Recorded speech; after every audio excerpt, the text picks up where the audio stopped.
നാസ്തി ബുദ്ധിരയുക്തസ്യ നജായുക്തസ്യ ഭാവന നചാഭാവയതശാന്തി അശാന്ത്യസ്യ കുതസുഖം.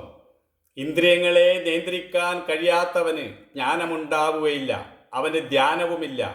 ധ്യാനമില്ലാത്തവന് ശാന്തിയുണ്ടാവില്ല. അശാന്ത്യസ്യ കുതസുഖം, അശാന്തന് സുഖമുണ്ടാകുന്നതെങ്ങനെ? ആനന്ദത്തിൻ്റെ ഉറവിടം അവനവൻ്റെ ഉള്ളിൽ തന്നെയാണ് എന്ന് അറിവുണ്ടായാൽ ഇന്ദ്രിയങ്ങളെ നിയന്ത്രിക്കുവാൻ എളുപ്പമായിരിക്കും. വസ്തുക്കളിലാണ് ആനന്ദം എന്ന് നമ്മൾ വിശ്വസിക്കുന്നു, എന്നാൽ അവയൊന്നും തന്നെ നമ്മെ തൃപ്തനാക്കുന്നില്ല. മനസ്സിനെ ആശ്രയിച്ചാണ് സുഖദുഃഖങ്ങൾ നിലനിൽക്കുന്നത്. അതിനാൽ മനസ്സിനെ ആത്മനിഷ്ഠമാക്കുക, അതാണ് ശാന്തിയുടെ വഴി. ജീവിതത്തിന് ധന്യതയേകുന്നത് ധ്യാനമാണ്.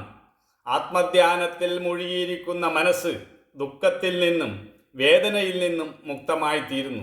അവൻ്റെ ജീവിതം സംഗീതവും സൗന്ദര്യവും നിറഞ്ഞതായിത്തീരുന്നു. അതാണ് ഗീതയിലെ ഈ ശ്ലോകം പറയുന്നത്.